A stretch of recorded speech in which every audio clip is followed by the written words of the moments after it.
주님이 말씀하시라. 나는 너희롭고 자비로우니 이제 마음을 다하여 나에게 돌아오너라. 그리스도인 하나님의 영광 받으소서. 주님께서 여러분과 함께 마태오가 전한 거룩한 복음입니다. 그때 베드로가 예수님께 다가와 주님, 제 형제가 저에게 죄를 지으면 몇 번이나 용서해 주어야 합니까? 7번까지 해야 합니까? 하고 물었다. 예수님께서 그에게 대답하셨다. 내가 너에게 말한다. 7번이 아니라 77번까지라도 용서해야 한다. 그러므로 하늘나라는 자기 종들과 셈을 하려는 어떤 임금에게 비길 수 있다.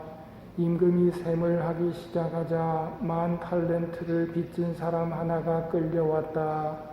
그런데 그가 빚을 갚을 길이 없으므로 주인은 그 종에게 자신과 아내와 자식과 그 밖에 가진 것을 다 팔아서 갚으라고 명령하였다.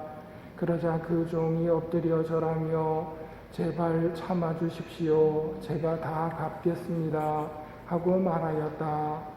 그 종의 주인은 가엾은 마음이 들어 그를 놓아주고 부채도 탕감해 주었다.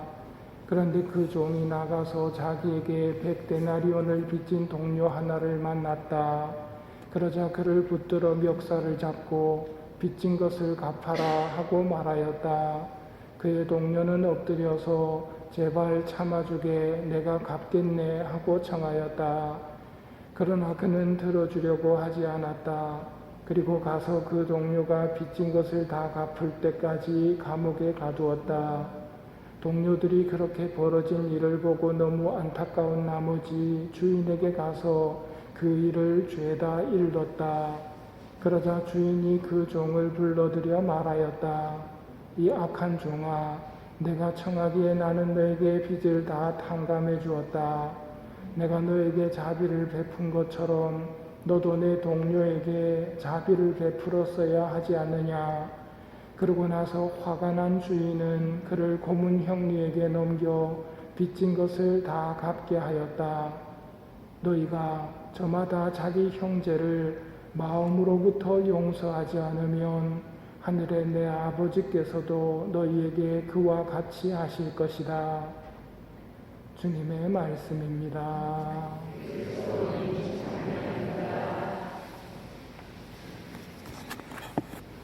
참 예수님, 오늘 첫째 독서는 다니엘서 세 청년의 이야기입니다. 임금이 우상숭배를 하라고 하면서 불가마로 위협을 하지만 세 청년은 저희가 섬기는 하느님께서 저희를 구해 주실 것입니다. 비록 그렇게 되지 않더라도 저희는 금신상 앞에 절할 수 없습니다. 하고 분명히 신앙을 고백합니다. 그래서 불가마형을 받는 그 와중에 아자르야가 하느님께 잘못을 인정하고 용서를 청하는 기도를 바칩니다. 저희는 당신에게서 멀어져 죄를 짓고 법을 어겼습니다. 정녕 저희는 큰 죄를 지었고 당신의 계명에 순종하지 않았습니다. 그러면서 하느님의 자비를 청합니다. 당신 이름을 생각하시어 저희를 끝까지 저버리지 마시고 당신의 계약을 폐기하지 마소서. 당신의 계약을 폐기하지 마소서. 이게 무슨 뜻이냐면 끝까지 우리 하느님이 되어주세요 하는 기도입니다. 얼마나 불가마 불길이 셌던지 주위 사람들이 타버릴 정도였습니다. 그런데 그 임금이 놀라죠. 우리가 불가마 속에 집어넣은 건 세 사람이 아니냐. 근데 4명이 거닐고 있다. 근데 4번째 사람은 꼭 하느님의 사람 같구나.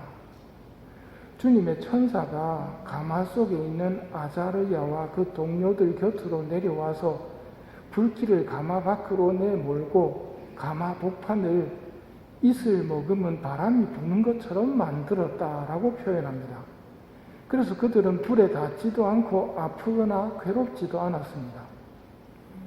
세 젊은이가 가마솥에서 한 목소리로 하느님을 찬송하고 영광을 드리는 찬미의 노래가 이어집니다. 이 모습은 홍해바다를 마른 발로 건너며 주님을 찬미했던 모습이 떠오르는 장면입니다. 세 청년은 하느님께 이렇게 노래합니다. 하느님 찬미 받으소서. 당신은 칭송과 더 높은 찬양을 영원토록 받으실 분이십니다. 당신의 영광스럽고 거룩하신 이름은 찬미 받으소서. 우리 가톨릭 역사를 보면 많은 박해가 있었습니다. 박해 때 두 가지의 모습이 보입니다. 하나는 하느님께서 적대자들이 우리 신자들을 죽이려고 하는 계획을 무산시키는 모습입니다. 오늘 첫째 독서의 내용처럼 말입니다. 또 하나는 교우들이 피로써 하느님을 고백하고 배교를 거부하며 순교의 길을 가는 모습입니다. 이 둘은 모두 다 하느님께서 우리와 함께 계시다는 것을 보여주는 일들입니다. 우리에게 어떤 삶을 선택하겠느냐고 묻는다면 어떤 삶이 쉽고 어떤 삶이 더 어려울 것 같습니까? 하지만 이거는 중요한 질문이 아닙니다. 왜냐하면 우리는 이 두 가지 삶을 모두 다 살도록 불리움 받았기 때문입니다. 증거의 삶을 살아야 합니다. 그리고 죽음이 닥치면 순교의 삶을 살아야 합니다. 그러기 위해서는 기도하며 하느님을 향해 있었던 젊은이들의 모습을 기억해야 됩니다. 우리 힘만으로는 어림도 없기 때문입니다. 하지만 기도하면서 하느님의 도움을 청하면 가능합니다. 너희가 악해도 자녀들에게는 좋은 것을 줄 줄 알거든 하늘에 계신 너희 아버지께서야 당신께 청하는 이들에게 좋은 것을 얼마나 더 많이 주시겠느냐 하고 예수님이 아버지를 설명해 주셨습니다. 때문에 기도하면서 하느님께 도움을 청하면 가능합니다. 여기에서 우리가 영원히 살 곳이 아니기 때문에 언젠가는 우리 모두가 하늘나라로 가야 합니다. 그때 우리의 마지막 모습이 순교자들의 모습처럼 기도하면서 하느님을 향해 있다면 우리의 소명은 완성이 되는 것입니다. 오늘 복음은 용서에 관한 말씀입니다. 100데나리온도 작은 돈은 아닙니다. 석 달, 열흘 동안 일해서 번 돈이 100데나리온이거든요. 그리고 빌려간 사람은 그 동료가 갚을 가능성이 안 보입니다. 그러자 채권자는 법대로 하자고 외칩니다. 법대로 하는 게 잘못입니까?